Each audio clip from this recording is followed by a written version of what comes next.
Don't be afraid to research. It's okay to take a second to get started. We live in such a microwave-like society where everything's right now in front of your face. You can do it today. Learn. Make sure that you're just simply doing your research and simply giving yourself enough time. It doesn't have to be fast in order for it to be fruitful. Welcome everyone to another episode of the Credit Repair Junkies podcast. Man, today I have one of my best friends in the credit repair space, Terrell Goode from Next Step Credit Repair, joining us. Terrell, thank you for being here, brother. I appreciate you making the time. Hey, Bruce, I appreciate the invite, man. I thank you for bringing me on. So I look forward to this. I'm ready to get into it. Yes, sir. Some good stuff. Man, before we jump in, tell us a little bit about what were you doing before credit repair? I was running a home improvement company. I've been working in home improvement sales. So basically door to door and B2B. So business to business, door to door is what I was doing before that. I was the marketing manager, and then I became the operations manager, and then I became the president of the company as well as the president of sales. So that's what I was doing, before that. It was a good segue because I could take all that experience that I had, in that industry and kind of bring it over here. Yeah, I mean, completely unrelated though, right? Like home improvement and credit repair. In a way, it's not, right? Let me say this, because we deal in financing, right? In home improvements, most people don't have money to finance a home improvement project. So that was one of my thought processes, was to work with my boss, who I absolutely loved and adored, to bring him more business. That was one of the reasons, but not the whole thing. What changed? Like what happened in your mind or in your life that made you decide to, I want to get into the credit repair space? Like, I moved down here back down here again for the second time to Virginia. And I was trying to get like an apartment. My now wife was pregnant, and they was like, that I didn't have like enough credit. And I'm, of course me, I'm, young, blonde-eyed, bushy tail. I don't know what they're talking about. And they're like, it's 3-digit numbers that tell you whether somebody can borrow money or whether they can pay back money. I'm like, I got money right here. What do you mean? Like, I have enough money. Like, can you see I have enough money? And she's like, no, even with, cash that doesn't tell us whether you can actually pay the rent or not. And, ultimately I end up getting approved, but that was my first experience with credit. But what kind of segued me into the credit repair space is that I wanted to buy a house for my kids. By the time I had my daughter, it was like, all right, it's time to, make a change, buckle down. I was kind of tired of renting. And, I paid a couple different companies to fix my credit. The one that kind of pushed me over the edge was the final straw, was a local person who, came highly recommended. And I thought, that, she was going to do a good job. And she just didn't. The customer service was trash. You know what I mean? The money I paid was a waste. Never spoke to her one time. And so it just really, at that point, it was just really just anger and disappointment kind of taking over that made me kind of jump into, hey, I can just do this myself. So you're like, I don't need, I've tried paying people to do it. It's just disappointment after disappointment. Let me figure this out on my own. Absolutely. So how did you learn? I just searched credit repair on Facebook, and it was like a group. It was like credit repair for beginners. And I just started reading like all the material that they had. And then coincidentally, the girl who I had paid to fix my credit was selling like a DIY book or whatever. So I bought the book to see, okay, is this the same materials that was from in the group? Turns out it's the exact same materials that was in that group that I was in, right? And I just read, and then somebody had posted a different group, and the next thing you know, I was in that group, and they was like, if you really want to fix your credit right, you should read the FCRA. So I'm like, well, what's that? Of course. So I download the link, I start reading that, and then before I know it, somebody had posted the Credit Repair Cloud group, right, on Facebook, and then I was in there, and then I was on Amazon, and I bought a Credit Repair Cloud book that came to my house. And then I was reading that, and, I took that to my boss, and I said, hey, there's these people, man, these like millionaire people who do like this thing called credit repair. He's like, oh, Terrell, that's a scam. And I'm like, no, there's a guy. He lives here. His name's Dominique, and he has $1 million credit repair company. And he's like, Terrell, it's a scam. Okay. He said, matter of fact, just give me the book, give me the paperwork. I'll research it for you because he's been in business for 20 something years. So of course I'm looking to him for, hey, is this something that, I should do or not? He did. He gives everything back to me maybe like 2 weeks later. He's like, oh, all those people are fake. It's made up. They're just doing that for marketing. So, I'm like, okay, no problem. I work on my own credit for about, almost like 2 years. And it just kept like popping up and coming back to me and popping up and coming back to me. And by 2019, I was hooked completely. I had researched and read so much that I was hooked. Once I fixed the wife's credit and my brother and my sister and, my grandmother and, just people, I was like, man, this could actually be something, so. How long has it been since you decided to start a actual business? Like, okay, I'm done fixing just my family's credit. Like, I want to make a business out of this. When did you decide to do that? So that was in January 2020, the end of January. We had just had our best year at the home improvement company. And I was having a conversation with my wife and she was like, you ever thought about being a business owner? I'm like, hell no. The problems that come with that. Mm-mm. And she's like, I'm gonna get you some business ideas. And I was like, nah, I think I just want to do it for people for free. And she's like, oh, we're not doing that.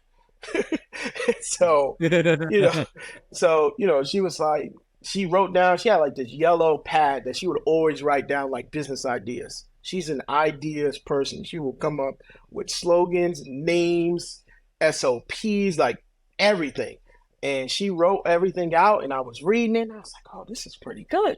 Because she wrote out something for a cleaning business that was pretty good too a couple years before that. And, I was like, oh man, this is pretty good. And she came up with the name, paid for the logo to get done. And, so she kind of just forced you into it, right? Yeah, almost. Yeah, just for context, like, I know your story a little bit. Like, you were making bank at the home improvement company. Like, you were making 6 figures, above 6 figures, and you had no need whatsoever to want to, abandon this 6-figure job to start a company, which I don't want to do because I don't want to be a business owner because of all the headaches. But then here's your wife. Hey, have you thought about being a business owner? So what was that dynamic like? Like, you fought the force as long as you could, but at some point you had to give in, right? I did I think it was after my first client was Ebony, who's now my life insurance agent, coincidentally. After I finished up her file, it only took me like 3.5 months to get like almost really, really done, like really, really clean. And she had got approved for like a BMW or whatever. And I was like, what? That's what like was like, all right, you can do this. You know what I mean? Type of ordeal. And, from there it was just all hands on deck, taking everything that I learned, in sales and in marketing and in customer service and taking from the experiences that I had with the other companies and really not getting what I was looking for. And I wanted my wife to put that into everything that we did. So how did you, I understand like you got into credit repair because you kind of just got fascinated by the idea of credit repair. You saw that it worked because you did it for yourself, you did it for your family, a few friends here and there. And at some point you decide, okay, now, I'm going to go all into this. Talk about the early stages of your business. How did you learn to start the actual business?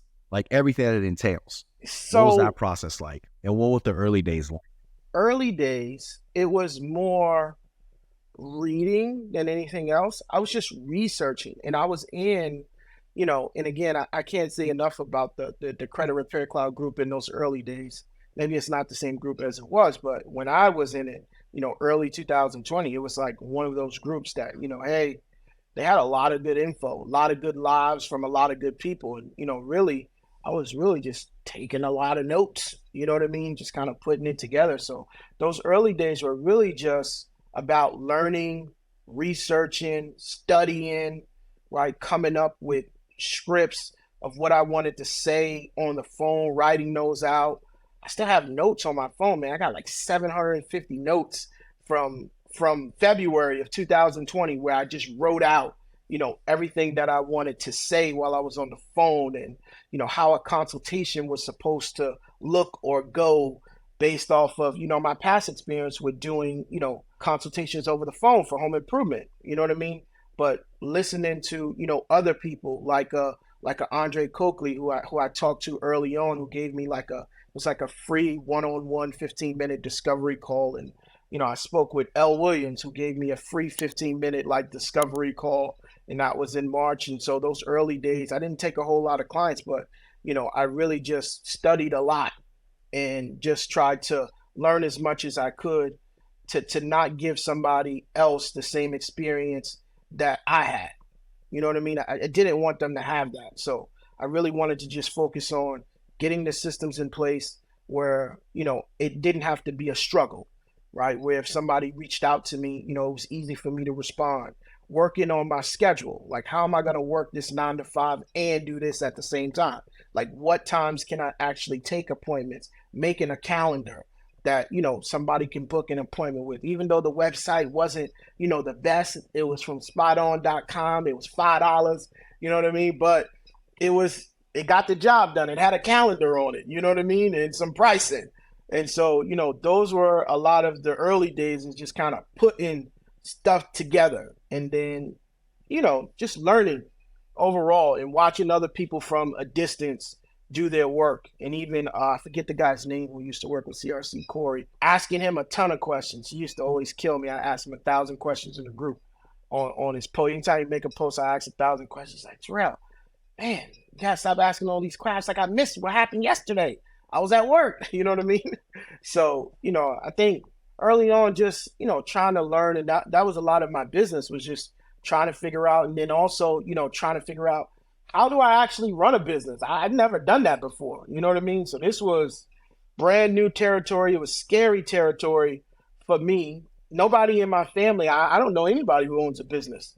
So, there was nobody who I could lean on either, besides, my boss, who didn't want me to own a business because he didn't want me to leave, right? And so he wasn't helping me or trying to guide me through being a business owner, right? And so, those early stages were, I'm not going to say difficult, but they were really time consuming, right? Where I spent a lot of my time up all night, up all day, any chance I got in the work van on lunch breaks, just studying. That's the thing, right? Like, people, at some point, and I'll ask you this, what that transition was like from deciding to go full time in your business. But majority of people who start a credit repair company, they're still working a 9 to 5. They still got a job, right? And, you work 40 hours at your job, you got to give another 40 hours to your business. They want to launch this huge successful business, but they only want to work 10 hours a week on their business. Like, you're never going to get anywhere. Like, you're not doing enough to launch a business. Like, a business is like a child. It requires nurturing. It requires care. It requires attention. It requires money, right? Milk ain't cheap. You just had a baby a couple weeks ago. Like, this stuff ain't cheap. Running a business, I don't care what kind of business it is, you got to be able to invest what you have. And when you're first getting started, the one thing that you got to have is not money. It's time. It's time, because the business is going to require time out of you more than anything else. You can start a credit repair business for less than $500, can you not? But you cannot successfully launch a credit repair business on 10 hours a week worth of work. It's going to take you 3 years to launch a business in 10 hours a week worth of work, right? If you want to launch a credit repair business, you got to give it time. Time is the one fuel that it needs to take off the ground. Once your business takes off the ground, that's where money comes in, and you got to keep feeding it to keep going. But money isn't what's going to get it off the ground. It's your time. It's what you learn. It's your expertise. It's your research. It's you applying everything that you're learning. And you did that between, like you said, work van, right, from one appointment to another. And at nighttime, I'm sure that you didn't go to sleep till 2 o'clock in the morning. I'm sure I did appointments at 2 o'clock in the morning. My wife was pissed. She's like, "Who are you talking to?" I'm like, "Oh no, just this girl." They're in California. It's only 11. It's only 11 o'clock over there. Exactly. I'm like, "There's this girl. She's in Japan. She heard about me from Ebony, and it's 8 o'clock in the morning there." So I'm just, I'm trying to knock out this appointment, or, people, in different states or whatever, until I could really, I was just referrals, right? Like, that's how I was getting a lot of my business until, a lot of my business started to come from the state that I was in. You know what I mean? So I would just work whatever time they could, whatever time they could do it, so long as it wasn't during, my work schedule. Because I worked from 12 o'clock in the afternoon to 8 o'clock at night. So I drop off the kids at school at, 8:05, right? And I take my first appointment at 8:30. I take another appointment at 9:30. I take another appointment at 10:30. I take an 11:30 in the car. Like I would do everything before I got in the car. Then I would take the appointment in the car while I'm driving into the office, right? And doing it from my phone. And then I'd take another appointment at 8:30, 9 o'clock, 9:30, and 10 at night. So I could at least take 8 appointments a day, right? And that's how I was doing it. And then I was getting up at 3 doing my studying, my continued education, my learning before the kids got up. So I would spend 3 or 4 hours in the middle of the night, you know what I mean? Just trying to learn and study before they got up. What you just said just proves a point that I made. Like everything that you just talked about, you didn't mention a penny. You mentioned time. Yeah. And really, that's the secret sauce. To get your business off the ground, time is all it needs. Now, tell me, you decided to go full-time when? Like, when did you say, now is the right time? And why was that the right time? And what was that experience like? I'm sure it wasn't the easiest decision you've ever made in your life. I talked with my boss in like April, and we're just having, regular conversation. He basically treated me like a son, you know what I'm saying? And I'm forever grateful to him for, the opportunities that he gave me while I was there for those 12 years, you know what I mean? And I was talking to him and he was like, how's that little business that you started or whatever? Anytime somebody mentioned little, it's weird, right?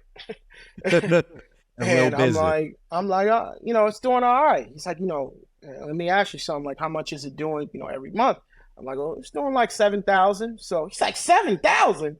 You know, he was Yeah. like, complete. He's like, how are you running that and getting, 13, 14 sales a month here? I'm like, well, I have a little staff. You know what I mean? I have 2 people, that work for me or whatever. This is well after a couple months, after. And he was like, let me see, because I don't believe you. So, of course, I pull up the little charge me account and I show him, and he's like, you really making sense? He's like, listen, I want to invest $10,000 into it, right? We gonna blow this mother up. I was like, no, you know what I mean? It's, No thanks. It's a scam, right? yeah, It's a little yeah. scam. I No said, thanks.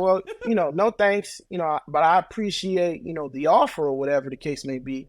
And I'm gonna just keep rocking and rolling this thing. I'm gonna stick with you as long as I can. And we were going through some turmoil there towards the end of 2021 where, he just wasn't happy with the production that we were getting, and we were losing a lot of our door-to-door people, our marketers and our salespeople. And, the blame was kind of falling on my shoulders, although I didn't feel like I was personally, responsible for the blame that I was taking, you know what I mean? Because I wasn't the person in control of the money. They were just leaving for better opportunities, better jobs, and better hourly wages, right? And I couldn't make them stay because of the way that, sometimes he was having me treat them. Um, and, he's like, you need to go in there, you need to deal with them. You need to go in there and raise your voice. You need to go in there. And I'm like, that's not even how I do people. You know what I mean? So we were having a lot of turmoil within the way he wanted me to manage and the way that I manage normally. You know what I mean? And all Yeah. of those people who I let go, fired, or, didn't have a great relationship with, I have a great relationship with all of them now, right? And they knew who it was That's coming good. from and who it wasn't coming from. You know what I mean? Vision. And so, me and him had another conversation towards the end of 2021, and he was like, he's going to take away, the hourly altogether and put everybody on commission only. And I'm like, man, these people have families. They're walking out in the heat, the cold, the rain, sweat, blood, tears. Like, they're giving you everything they have, and you're going to take away the one safety net that they have if the salespeople don't sell, what they put them in a position to sell, which didn't, it didn't feel right to me.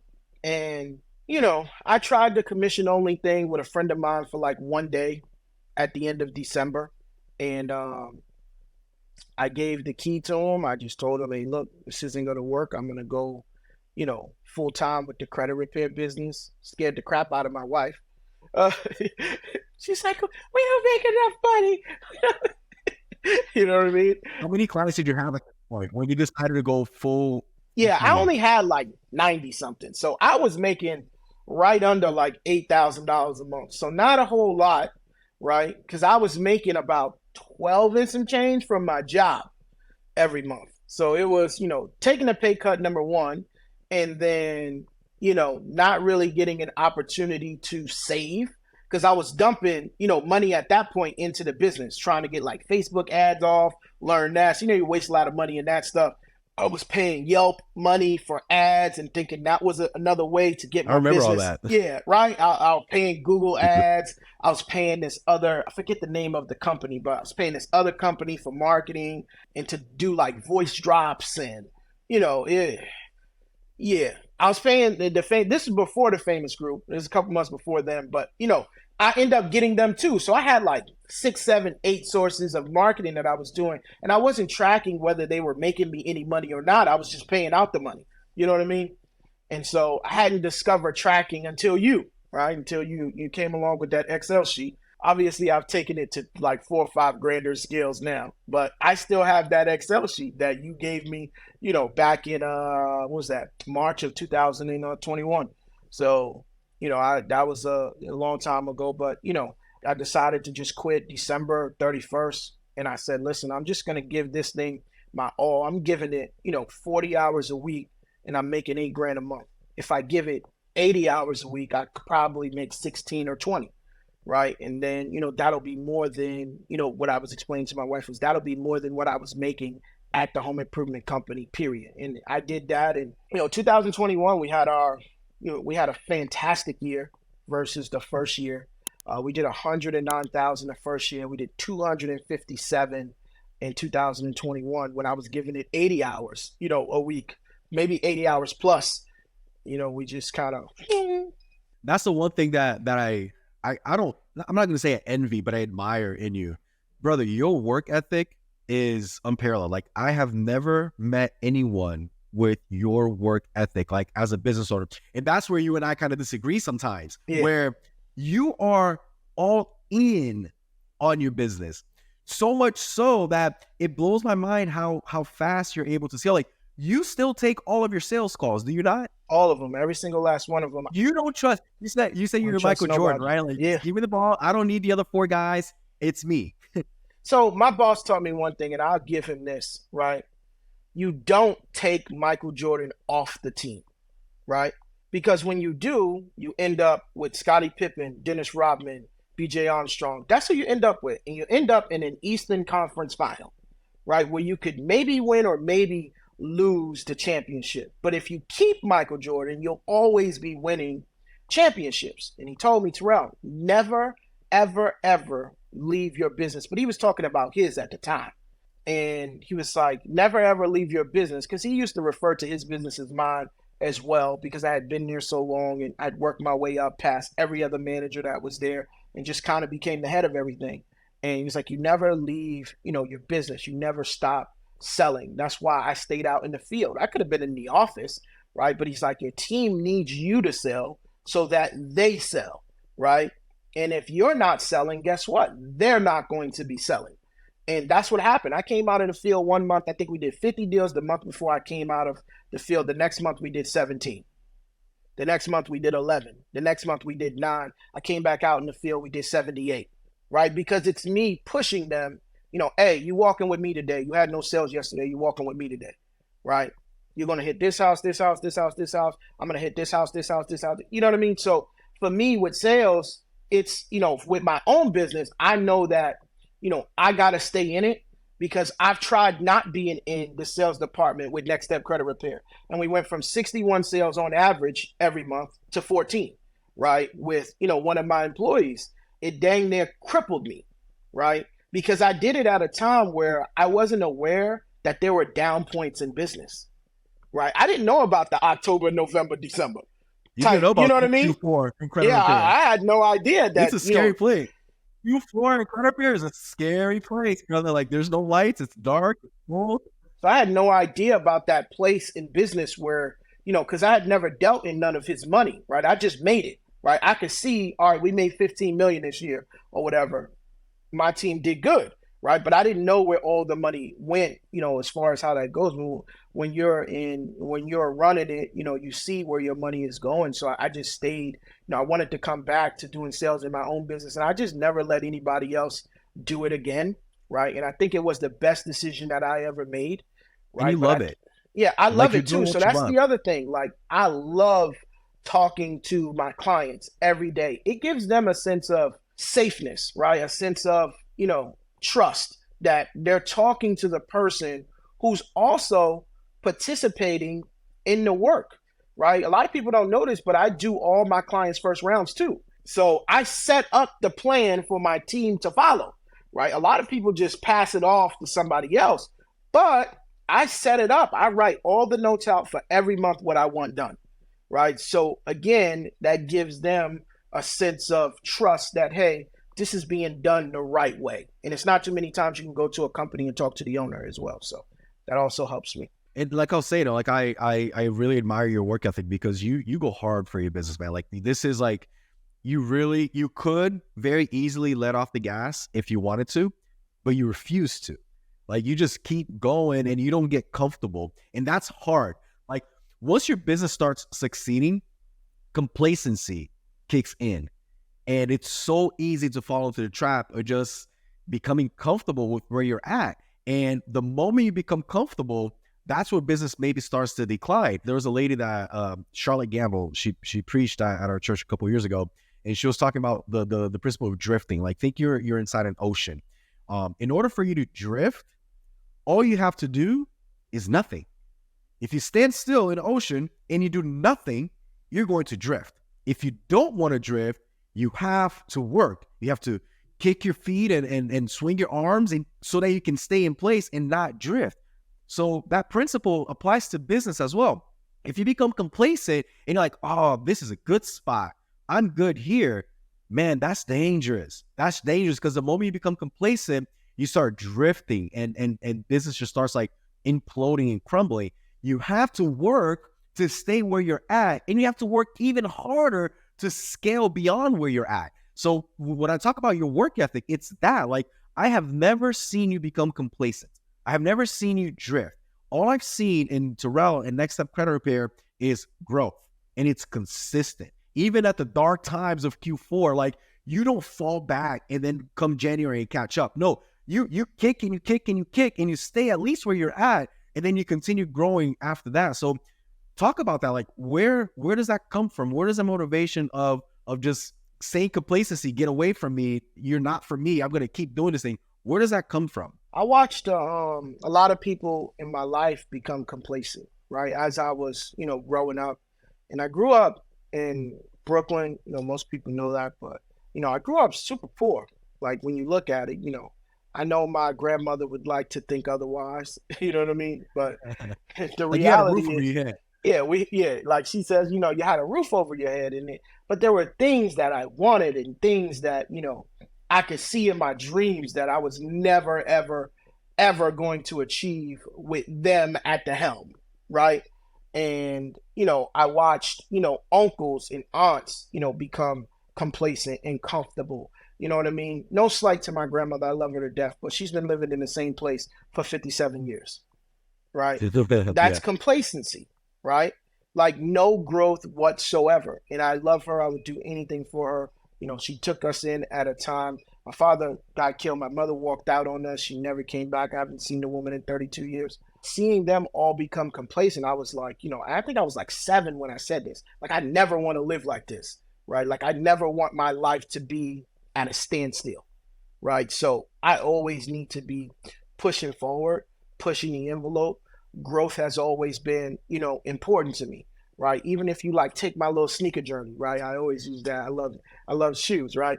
How many shoes? How many pair of shoes? Pause. How many pair of shoes do you have?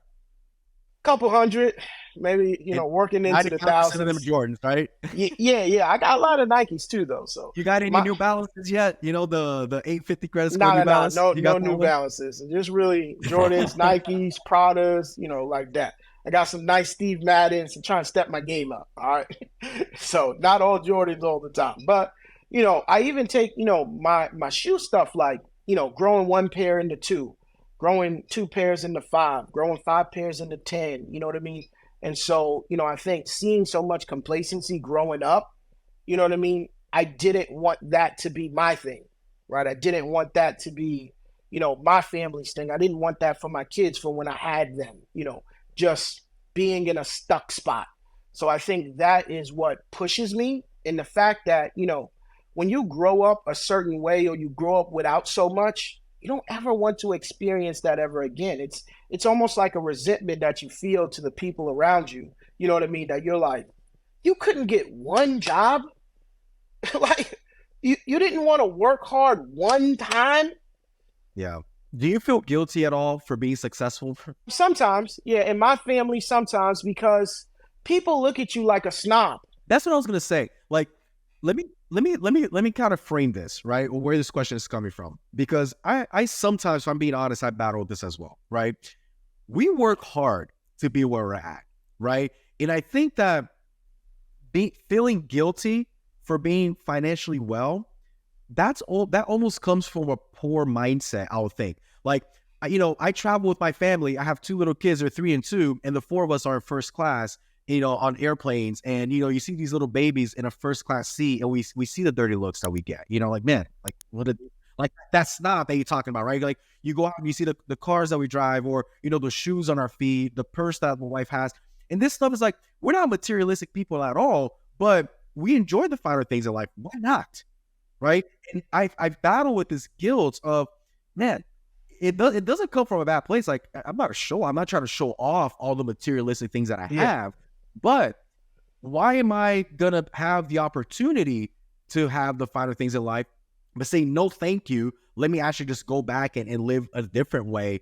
It's like a slap in the face to your success, is how I see it, right? And do you battle with that? Like, do you feel any guilt for being succlike because you come from poor, you come from nothing? Like, I come from that too, but as sometimes, like, you get that inner guilt, like, man, or like maybe like imposter syndrome sometimes, right? Like, do you battle with that at all?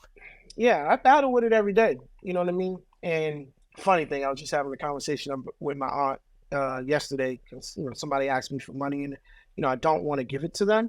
And it was, even though I have it to give, and I can probably give it without any, those people, they don't check on me. They don't check on my kids. I don't talk to them. You know what I mean? They may be immediate family, but we don't talk like that. You know what I mean?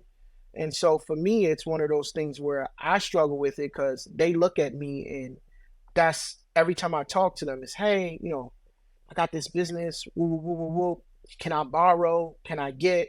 You know what I mean? So I struggle with, just even letting anybody know my success. When I bought my car, I bought my wife's new car or whatever, and I was like, don't post the car because I don't, you know what I mean? I don't even want to deal with that, right? The success of it, right, is a battle because, why did you need to spend that, right? It's because I work 109 hours a week, right? And you don't, right? You asking me to borrow money, but you slept 8 hours yesterday and I didn't, right? I worked all day.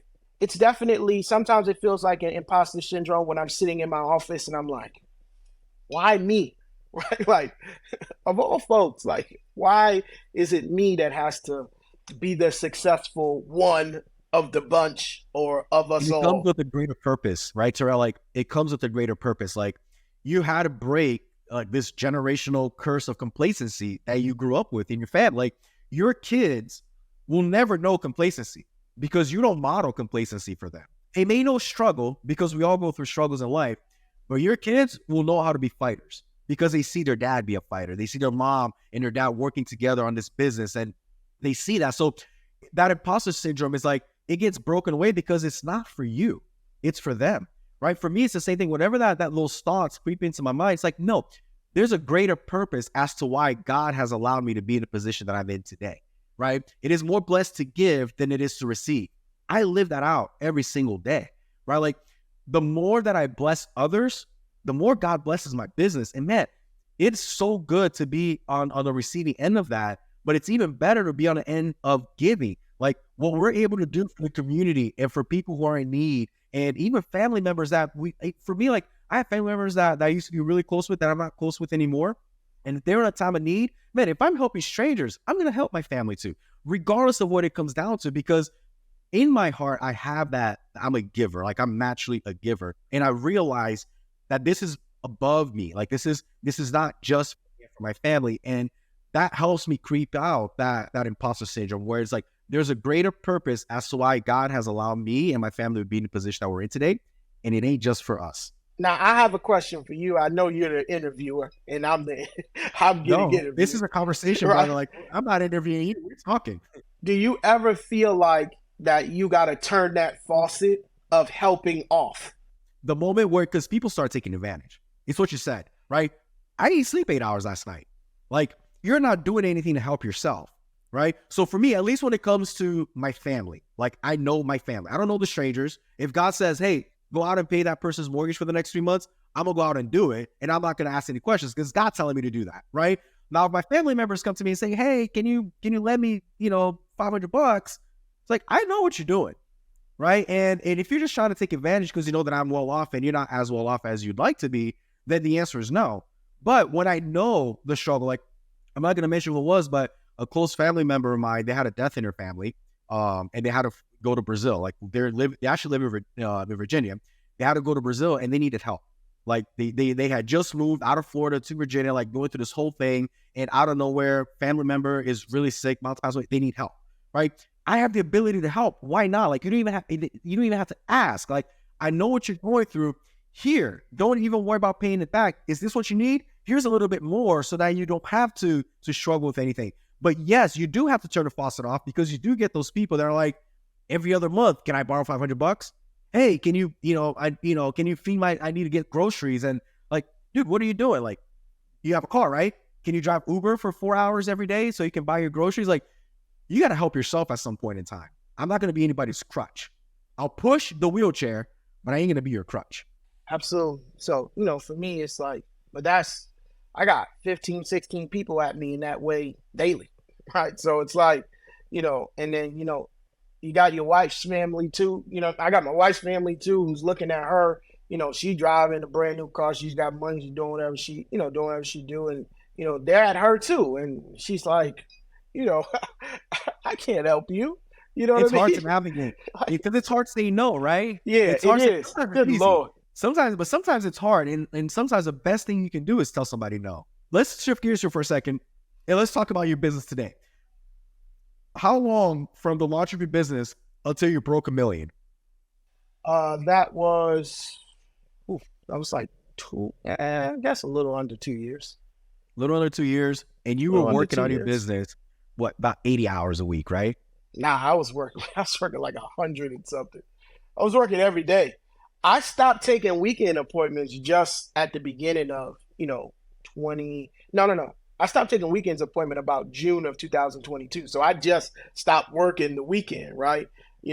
I stopped taking appointments at 9 o'clock in the morning and 10 o'clock in the morning. So I stopped doing that, right? I don't take any appointments anymore, late into the evening at 8, 9, 10 o'clock. So I'm just now cleaning up my schedule type of ordeal, turn off my phone at 6, right? Like, so, I was working 100 plus hours a week. You grinded really hard those 2 years to make $1 million in your business, right? And now you had to learn discipline. So talk about what it's like operating your business today. It's easy to operate my business because I have staff, right? So, and I think I'm always a big fan of employees don't cost you money, they make you money, right? And having the staff makes my life easier. It allows me to choose my path inside of my business of what I do and what I don't want to do, right? And so now it's really easy to run my business. I come in at 11:30, right? I leave whenever, make my own schedule, right? I don't have to work, as hard. I've taught those guys everything, so I don't have to be as involved in customer service. I don't have to be as involved in, the disputes and the results and the updates and the Zoom calls. And, I kind of get to set who I want to talk to and who I don't. So I think running my business now is easier. I think the hardest part right now in running my business is continuing to keep the staff motivated, right? So I think the hardest part is continuing to keep the staff because it's a repetitive daily business, right? And anybody can get burnt out really, really, really, really quickly. So I think the biggest thing for me is just, keeping the staff consistently motivated, and then taxes. Man, taxes is tough because it's like, it's like even if even when I'm paying advance taxes, it feel like I still owe taxes, and I think taxes is the biggest thing for me because Virginia, it feels like that there's always some other tax that you didn't pay, right? And that they're penalizing you for. Or so I got a letter yesterday, and they were like, I didn't pay a VA6 or something like that, which happens like once a year or whatever. But they never sent me any mail, right? So, I'm like, how am I supposed to pay it if you never sent anything? She's like, well, it's just something you're supposed to remember. I said, well, it looks like, it's something you're supposed to bill out. Right? Like, and she's like, well, we're not taking off the fees. We're not, so now you got this extra thing. So I say the hardest part about the business now is managing the finances because there's so much money coming in and going out daily, so managing the finances, managing the taxes, even though I have an accountant, you know what I mean? He helps me to the best of his ability and keeping my books straight and keeping my money straight. It's still hard, right? That is the hardest part. How many clients are you guys servicing? How many active clients are you guys have right 1,200 on subscription, and then we have like 700 or 800 in cash. They just kind of wobble in and out every other. You know what I mean? They're weird. That and operating a business like that, it's where becoming a business owner is more important than becoming a credit repair expert, right? When you get to that level, like levels that you're at right now, do you wish you knew better disputing tactics or better business management tactics? Definitely better business management tactics. Because I always say with me, because I didn't have nothing, I always buy something, right? I didn't grow up with much. So everything that I see now, I'm like, I can afford that. I can afford that. I can afford that. A friend of mine, Irene, she says I have some type of money syndrome or something she would say. Inflation money syndrome where, I just live however now. You know what I mean? She's like, Terrell, you just upgraded everything. You didn't have to. And I'm like, no, I had to. Like for me and my spirit, I had to. You know what I mean? I know for other people. It keeps you motivated, right? It keeps me motivated. It keeps me coming back to the office, pounding the pavement, showing up, doing my consults. Like, again, it goes back to what you said, the drifting thing, the running in place. Like, I can't do that. So if I don't upgrade my life, then what's going to happen is I'm going to become complacent and I'm not going to do anything to grow my business. Looking at, my net revenue, this year, I'm like, dang. So beginning of September, I said, man, I already crushed last year, right? And I had $75,000 worth of people who didn't even pay me, and I'm still past last year. You know what I mean? So I'm looking at it like, hey, look, if I keep, upgrading my life or whatever, that'll keep me going also. Because if I feel like that I can afford everything comfortably and not even have a little scared, sometimes I'll be like, I'm not going to work today. I'm not going to show up, whatever. Because I got it. I got $80,000 in my bank account. I don't need to go to work today or, whatever. So do you have anything that's like, not a daily reminder, but something that you see or that you look at in your personal life that is like your motivator? Like it's a good reminder as to why you do what you do and you work so hard and all of that. That daughter of mine. Whew. She needs money for everything. I'm telling you, it's the craziest thing I've ever seen. And I think the biggest motivation is, my wife, my kids, my family, just keeping them comfortable and, making sure they never want for anything. But, that daughter of mine, she's like, Dad, did you make any money today? Did you sell anybody? Because if you don't sell nobody, we could easily be poor. That's funny, dude. That's so Every funny. day she gives me the same talk after school. She's like, Dad, did you sell anybody? Do you have afternoon appointments? Do you want me to get on the phone? You know what I mean? She's top tier in reminding you that she's not going to be broke. Right? And she's just at that age. She's 9, right? So everything has a cost behind it. She wants everything, she wants to go everywhere. She wants to experience everything. You know what I mean? She wants to fly here, fly there, go to LA, go to the Bahamas, go to Florida. Like she wants so much. And, she's such a dreamer and I love it. And it's what keeps me going, and it keeps me, up and at it. My son's at his peak level of everything that he wants. You know what I mean? He has like a game room, and, it's got a PS5 and an Xbox and a Nintendo. So he's at his peak of everything that he wants right now, where she's still like, hey, dad, my friend went to Disney. I want to go to Disney, right? Like, so they're at that age where they're texting about things that they want and things that they want to be and things they want to experience. And so, all of that comes obviously with a cost. If you have kids, you know what I'm talking about. If they're at around my kids' age, and girls are just always daddy's little princess and more expensive than boys anyway. So what do you know now that you wish you knew when you first started this journey of owning your credit repair business? Money management is more important than having money. That's what I wish I knew. I was going to close down my company in December of 2020 because I didn't have any funds. And just looking at how much money I had that year between my 9 to 5 and my business, but I didn't manage my money. And then, having the thought of, hey, you're going to have to close down this shop. Like, you're going to have to close this business. You know what I mean? That was a scary point and feeling that I had made $270 something thousand and I've got no money. It's all in your closet, in your shoes. Yeah, that's what I'm saying. Like, I spent money a lot. So, I wish I knew that managing your money was super important. That, you have to understand that, hey, look, there will be a time or a hurdle or a bump or, something that you're going to experience with finances or life that, it's going to take you having a savings, you having an emergency fund, you having a business savings. You know what I mean? You maybe having a retirement account or an investment account, or, maybe having some real estate or some property that you can borrow from or lean on, or whatever the case may be. Luckily for me, I have great friends, you know what I mean? And they really looked out for me and made sure that I didn't give up or I didn't quit. When I told them that, they were like, what? No, we doing this, right? You know what I mean? And we gonna get you, some money back or whatever. So I think. So money management more important than having the money, because if you don't manage it properly, you're gonna find yourself with no money.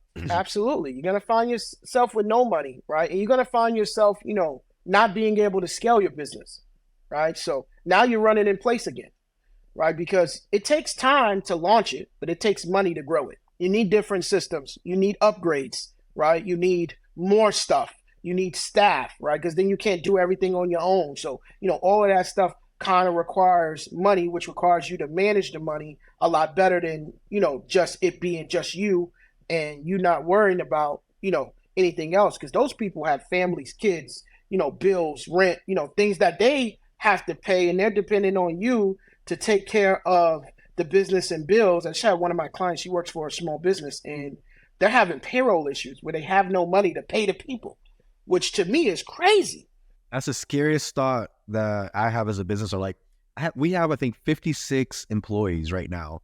That means that our business is responsible for 56 families. Yeah. To have shelter, to have food, and talk about pressure, man. Like, it ain't all unicorns and rainbows when you have a growing and thriving business, because now it's not only about yourself. There's all these other people who make your business kind of function, and you're responsible to make sure that their lives function. Scariest part right there. What advice would you have for someone who is looking to get started or just getting started with their credit repair company? Don't be afraid to, research, right? Nothing is going to, grow flowers overnight. Water yourself, water your plants. It's okay to take a second to get started. We live in such a microwave-like society where everything's right now in front of your face. You can do it today. Grow your business today, right? But grow your business over time, right? Grow your business over time. Water the plants and the fruits of your business. Like, take your time, learn, right? Because I think the biggest thing in credit right now, the industry as a whole, we don't have people who continue to grow their education, right? So then they just start to lie and make up stuff, right? And we need people who continue to grow and learn and continue to water themselves and continue with continued education, because you don't need a college degree to get into what we're in. You need a laptop and a phone, right? and $400 is really what you need. So, learn how to go beyond what you see in front of you.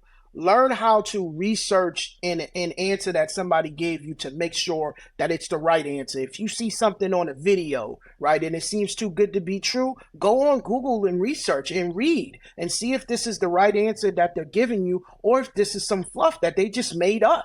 You know what I mean? Because right now, everybody's got a credit repair company, right? Everybody's got a video. Everybody's got a course. Everybody's got a coaching program. Everybody's got something that they want you to get and buy. So if you're just getting into the industry, make sure that you're just simply doing your research and simply giving yourself enough time, right? To just kind of grow steady, slow, always wins the race. It doesn't have to be fast in order for it to be fruitful. I love that. That's great advice. Really love that, man. That's powerful. If you guys are watching or listening, take that to heart. Take that to heart. Slow and steady wins the race. When you speed things up, you miss steps, and then you end up having to go backwards, right? Good stuff, man. I'll let you put me on the spot. Do you have any questions that you'd ask me?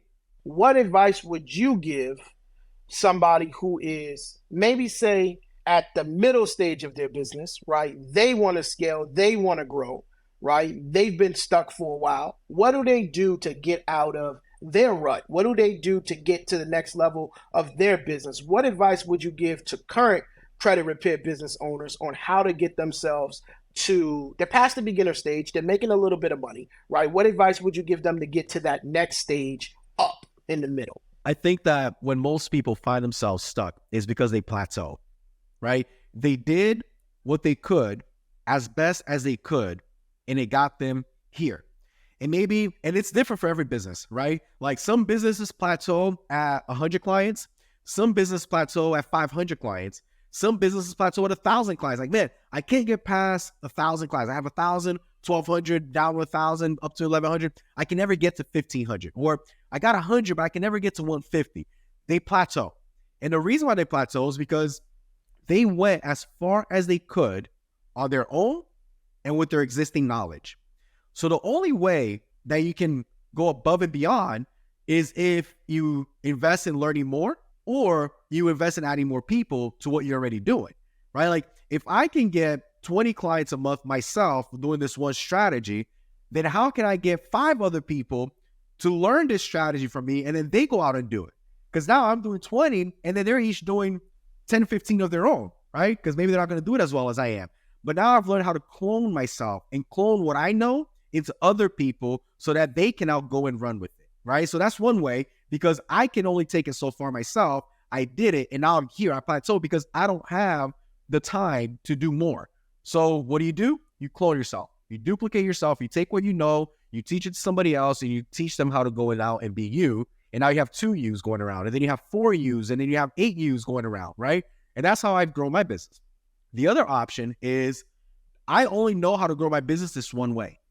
Maybe I need to learn a new skill, right? So for you, it's referrals. You get tons and tons and tons. Like you are the referral king. If anybody wants to learn how to grow their credit repair business based on referrals, Terrell Goode from Next Step Credit Repair is your guy. He's going to teach you to do that because that's how you've grown your business, is it not? That's how I grew it. Now, what if you add another strategy to grow your business? Now, not only am I getting the referrals, but now I've mastered Facebook ads, for example. Bro, there you go. Now you got 2 strategies working side by side to grow your business. Now, what if you go out and you master, TikTok videos like Ricardo and Dustin and those guys? Now you got 3 strategies. So now you break the glass ceiling because you've gone above and beyond what you knew. Now you know more, or you've cloned yourself. So for me, if anybody's like, they've plateaued, maybe you've plateaued at 50 clients or 25 clients. It's because you've done the maximum. You've reached the maximum that you can do or the maximum of what your knowledge can do. So you need to upgrade. You need to upgrade your knowledge, your strategies, or just the level of people doing what you're doing. And that's really, it's tough. I'm one of those guys, like, you want something done right, you got to do it yourself. That's a bad mindset to have in business, because your business is only going to go as far as you alone can take it. Now, if it's you and 10 other guys, that's going to go much further. You know what I'm saying? So for me, that's really like what I see as key. The key is you got to learn to clone yourself and you got to learn your strategies. Because if one thing just blows up one day, then your business blows up. If that's the only thing that you're relying on, and you can't have that. For me, I was always the guy like you, man. I do everything, right? But what happens if for any reason I'm no longer able to do everything? Then what happens to my business? And that's my story, right? Like I had a couple episodes ago where I was sharing, I had that nasty motorcycle accident where I almost passed away. And I was in the hospital. I was recovering for months. And if it was only me running my business would have shut their doors. Thankfully, by the time that happened, I had already a team of people who knew how to do what I do that kept my business growing and flowing while I was recovering. So it's important that you do clone yourself. You can still hold the reins. Like you can still be the team captain. You can still be the point guard, but you got to have the center. You got to have the shooting guard. You got to have your forwards. You got to have your team around you. And that's really how you grow. People are scared of investing in their team. And you said employees don't cost you money. Employees make you money. And if your employees are costing you money and not making you money, that's your fault because you have not trained them to make you money. It ain't their fault. You're just following your lead. What are you leading them to do, right? How do you lead your employees to make you money? Number one thing, as soon as they come to the door, we work on training, right? And we work on customer service etiquette, right? It's the one thing that will separate most businesses, how you treat the people who are coming to you, right? So we work on customer service etiquette is one of the first things my wife put in the training manual that we're supposed to work on, right? Number two is teaching them to do it, right? My way, but their way, right? I want them to be themselves because I don't want them to be robots, right? But I also want them to know there's a right and a wrong way to handle a person or to complete a task, right? And then also we work on time management, right? How many tasks do we need to complete in order to make X amount of appointments, in order to make X amount of money? For us, right, we look at it and we say, okay, we need 10 new appointments every day, right? And we need 5 reset appointments every day, meaning somebody who's canceled or, missed their appointment, we need to reschedule them, get them back on the schedule, right? Is what we're looking at, daily, right? So that's about 60 plus another 25, so about 85 a week, right? Is how much we need in order to continue to grow, right? So we look at that every day. We have a meeting in the morning. Me and my team would come in. I get, my virtual assistants, who I have. I get them on Zoom in the conference room. I bring in all my staff in the conference room, and we talk about daily goals, right? What's our goal today? What are we trying to accomplish? What are we trying to complete? And if I'm not there, Shanika hooks me up right into the TV, right? I do, you know what I mean? I just had the baby. So, if I'm not there, I still get hooked up into the TV. We're going to have this meeting one way or the other, right? So, her just being there. That's great leadership, man. Yeah, being able to, hey, Terrell's coming on, everybody get in the conference room, we're going to have our daily meeting. So I think, training got to be, you got to be on top of training, and you got to have continued training. Me and my dispute team, we're going to have a training here on tomorrow on Friday about, some new material that, I seen that I think, might be helpful to us. So we're going to spend about 6.5 hours on that, right? And they know I'm always on top of them about, continued strategies, right? Tracking results, right? One of the things you taught me, if you don't track, you don't know, right? You can't tell what you did if you don't even know what you did. Hard to say what you did to be successful if you never tracked it. So I think, just training them on customer service etiquette, and then, just continued education with them, and then also teaching them credit. And you should fix your employees' credit too, right? Nobody's working for me that's got bad credit, because when somebody calls in, they need a testimony, and it can be a testimony of their own. Hey, I started working here, and, I've been working on my own credit, whatever it is. So, I tell them, as soon as you get hired, you upload yourself into this system, and we're going to work on that credit, right? You're not going to be working here with bad credit. That speaks a lot to your leadership, man. I'm so proud of you and seeing how far you've come, because I remember when you're still working at the job and trying to get your credit repair business off the ground, back in 2019, 2020, I remember those early days, and to see where you're at now, man, it speaks a lot to your leadership, to your work ethic. Like I said, I don't know anyone with your work ethic. Like you're an example to me with your own work ethic. And, you want to make sure your employees are making you money. KPIs, right? You got to make sure that there's trackable tasks and trackable events that you're holding them accountable to, because that's the only way. And you got to know your numbers. You got to track everything. I got an appointment tracking sheet, right? For my girls that's on the phone, you got to put your appointments on the tracking sheet. And then we track what happened to those appointments, right? We track how many appointments are getting confirmed of yours. We track how many of them are actually selling. We track how many of them are rescheduling. We track everything. So, my appointment tracking sheet is something that I implemented at the middle of 2021 when I fired somebody because I just didn't feel like that they were contributing to success, right? They were in the back not doing anything. And so now I'm like, I got to do something. And I'm thinking to myself, what did I have at the home improvement company, right, that we did in order to hold people accountable for how many appointments they were bringing in? I'm like, God damn it. And I still have my binder, right? Because I wrote everything for there. So I go in my home improvement binder, I pull out my appointment tracking sheet. I'm like, an appointment tracking sheet. I get on Zoom with Jerome. We need an appointment tracking sheet created today. Right now, stop everything that you're doing. I don't want no disputes done. I want the appointment tracking sheet done now. So, it keeps everybody accountable. And then the girls have a good laugh. You know what I mean? And if they get a certain amount of appointments booked, I'm blessing y'all. We're going to have lunch on a boss man, right? I think it was last week or week before, they got like 28. I'm like, oh shit, let's roll, right? Everybody shrimp dinners, everybody. And we got some shrimp dinners, closed down the office for the rest of the day. I let everybody clock out at 1 o'clock. Listen, I appreciate you. Rest of the day is paid. Don't come in tomorrow. Tomorrow's paid too. That's awesome, man. What's next for Next Step Credit? Like, what's your next goal that you're trying to reach? And then once you reach that goal, we're going to get you back on here so we can talk about it. Yeah, I'm trying to do 6 figures a month. I think that's next for me. That's always been my goal, was to have $1 million per year credit repair company before I replaced myself or moved on with anything else. I think strong foundations are super important. I think people get caught up in too much of the multiple streams of income, right? Where they start multiple businesses and things of that nature. Jack of all trades, master of none. There you go. And so for me, I always told myself, until this business is doing 6 figures a month, I'm not going to replace myself and or move on, right? So I think that's still on my list. It's the only thing I haven't done, right? So, and it's tough, man. Good Lord, it's tough.